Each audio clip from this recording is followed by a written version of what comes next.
नमस्कार दोस्तों, इस वीडियो में हम गहरी नींद के लिए यौगिक उपायों के बारे में जानेंगे। नींद हमारे शारीरिक और मानसिक स्वास्थ्य के लिए बहुत ही महत्वपूर्ण है। अच्छी नींद न आने से हम थकान, चिड़चिड़ापन और कई अन्य स्वास्थ्य समस्याओं का शिकार हो सकते हैं। वीडियो के अंत में आपको अच्छी और गहरी नींद के लिए कुछ छोटे छोटे यौगिक उपाय भी बताए जाएंगे। तो चलिए कहानी शुरू करते हैं। नदी के किनारे शालवन के शीतल तले, जहां हर ओर पक्षियों का कलरव और पत्तियों का सरसराहट गूंजायमान था, वहां एक साधारण से दिखने वाले व्यक्ति ध्यान की मुद्रा में विराजमान थे। उनके चेहरे पर असीम शांति झलकती थी, मानो वे संसार की सारी चिंताओं से परे हों। ये थे गौतम बुद्ध, जिनके ज्ञान और उदारता की चर्चा दूर दूर तक फैली थी। उनके शिष्य अक्सर उनकी एक अनोखी खासियत पर चकित होते थे।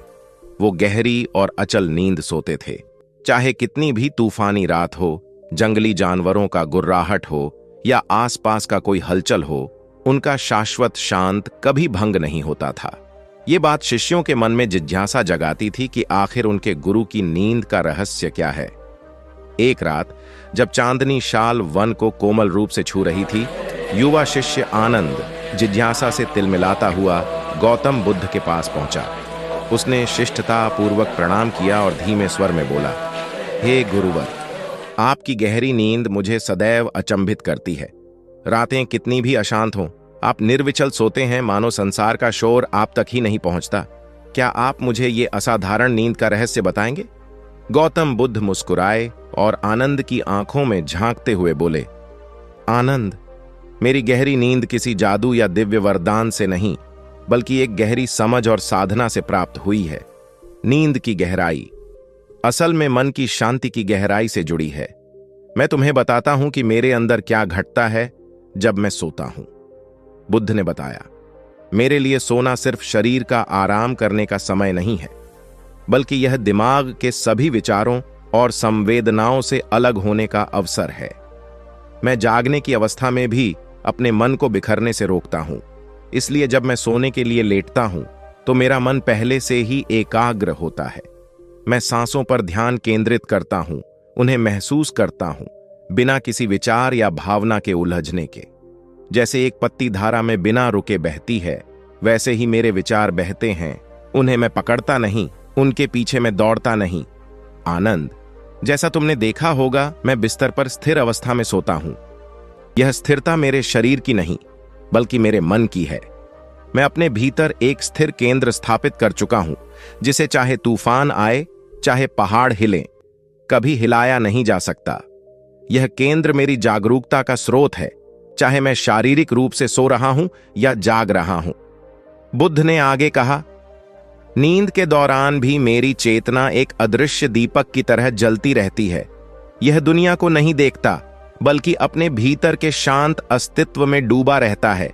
यह शांत अस्तित्व किसी खालीपन से नहीं, बल्कि विशालता से भरा है। यह वह स्थान है जहां सभी द्वंद्व मिट जाते हैं। सुख दुख, प्रकाश अंधकार, जन्म मृत्यु सब एक हो जाते हैं। इस अवस्था में मैं न सिर्फ गहरी नींद में होता हूं, बल्कि बेहद सजग भी होता हूं। आनंद बड़े ध्यान से बुद्ध की बातें सुन रहा था। यह एक ऐसी दुनिया थी जिसकी उसे कल्पना भी नहीं थी। उसने पूछा, हे गुरुवर, लेकिन यह कैसे संभव है? मैं रात भर घूमता फिरता रहता हूं, बेचैन होकर करवटें बदलता हूं और सुबह उठता हूं तो थका हारा महसूस करता हूं। क्या मुझे भी आपकी तरह गहरी नींद और शांति पाने का कोई रास्ता है? बुद्ध ने आनंद के कंधे पर हाथ रखा और बोले, आनंद, रास्ता हर किसी के लिए खुला है। तुम्हारी नींद की बेचैनी तुम्हारे मन की बेचैनी का ही प्रतिबिंब है। तुम्हारे दिमाग में विचारों का एक तूफान चलता रहता है, वह कभी शांत नहीं होता। ये विचार ही तुम्हारे शरीर को बेचैन करते हैं, तुम्हें कहीं सोने नहीं देते। तुम रात भर विचारों के जंगल में भटकते रहते हो और सुबह बिना कुछ हासिल किए थक कर लौट आते हो। पहला कदम मन को साधना है, आनंद। तुम्हें अपने विचारों का अवलोकन करना सीखना होगा। उन्हें पकड़ना नहीं, उनका विश्लेषण नहीं करना, बल्कि उन्हें बहते बादलों की तरह गुजरता हुआ देखना होगा। ध्यान का अभ्यास तुम्हारी मदद करेगा। हर रोज कुछ मिनट के लिए शांत बैठो, अपनी सांसों पर ध्यान दो, बस देखो, बिना किसी उम्मीद या अपेक्षा के। धीरे धीरे तुम्हारा मन शांत होने लगेगा। दूसरा कदम अपने अस्तित्व के केंद्र को खोजना है। वह स्थान आपके भीतर ही मौजूद है जहां शांति और आनंद का अटूट स्रोत बहता है। ध्यान के अभ्यास से ही तुम इस केंद्र तक पहुंच सकोगे। जब तुम इस केंद्र में स्थित हो तो बाहरी दुनिया का शोर तुम्हें प्रभावित नहीं करता। तुम एक ऐसे द्वीप की तरह हो जो तूफान के बीच में भी अचल रहता है। तीसरा कदम वर्तमान क्षण में जीना है। अतीत के पछतावे और भविष्य की चिंताओं को छोड़ दो। जो अभी है उसमें पूरी तरह से डूब जाओ। अपने सांसों को महसूस करो, अपने आसपास की आवाजों को सुनो, अपने शरीर की संवेदनाओं को जानो।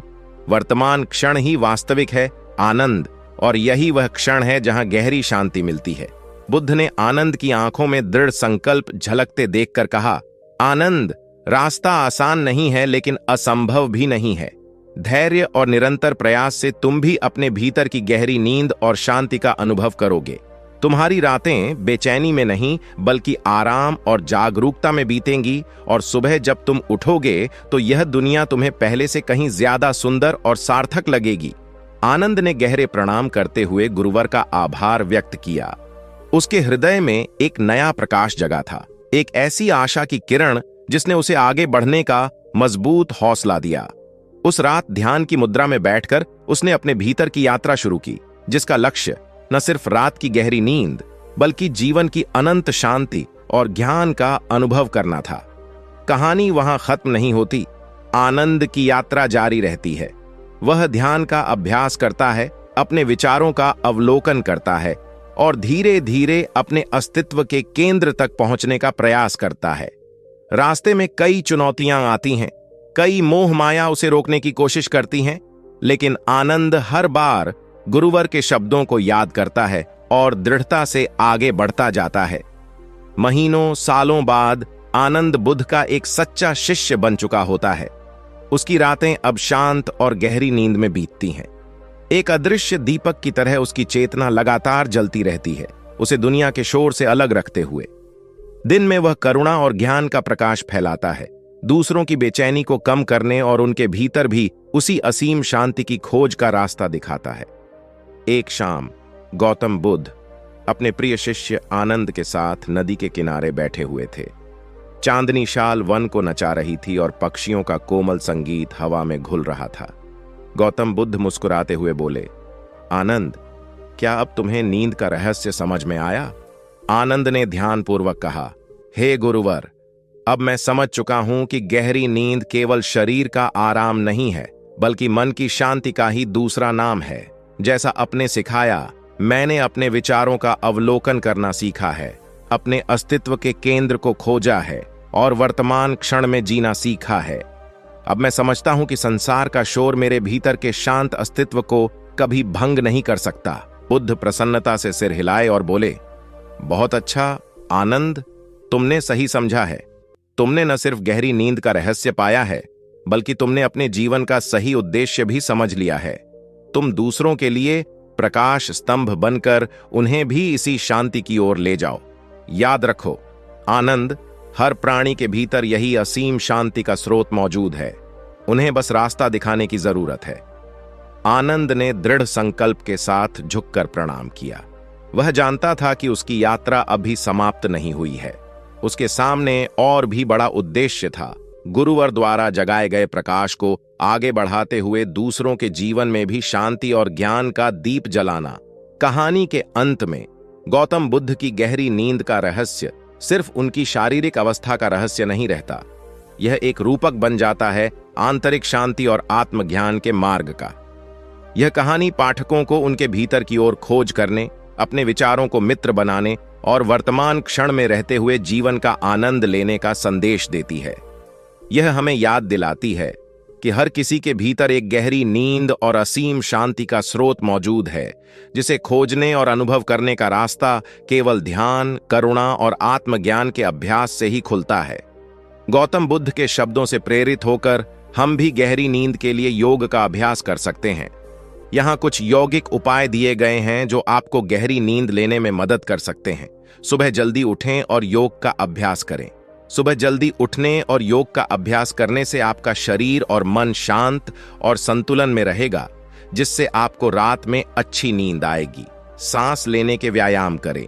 सांस लेने के व्यायाम तनाव और चिंता को कम करने में मदद करते हैं, जो अच्छी नींद के लिए आवश्यक है। अभ्यंग करवाएं। अभ्यंग एक प्रकार का मालिश है जो शरीर में तनाव को कम करने में मदद करता है। सोने से पहले हल्की शारीरिक गतिविधि करें। सोने से पहले हल्की शारीरिक गतिविधि आपको थकाने में मदद कर सकती है, जिससे आपको सोना आसान हो जाएगा। सोने से पहले चाय, कॉफी या शराब से बचें। इन पदार्थों में कैफीन और अल्कोहल होता है जो नींद को बाधित कर सकते हैं। सोने से पहले एक आरामदायक माहौल बनाएं। अपने कमरे को अंधेरा, शांत और शांत रखें। इन यौगिक उपायों का अभ्यास करके आप गहरी नींद का आनंद ले सकते हैं। दोस्तों, आज के लिए बस इतना ही। मुझे उम्मीद है कि भगवान गौतम बुद्ध की कहानी से आपको कुछ सीखने को मिला होगा। अगर आप भगवान बुद्ध से जुड़ी ऐसी ही कहानियां सुनना चाहते हैं तो हमारे चैनल को सब्सक्राइब करें और अपने दोस्तों के साथ भी शेयर करें और कमेंट भी कर सकते हैं। आपको भगवान गौतम बुद्ध की कहानी कैसी लगी हमें जरूर बताएं। फिर मिलते हैं एक और नई ज्ञानवर्धक कहानी के साथ। वीडियो देखने के लिए धन्यवाद।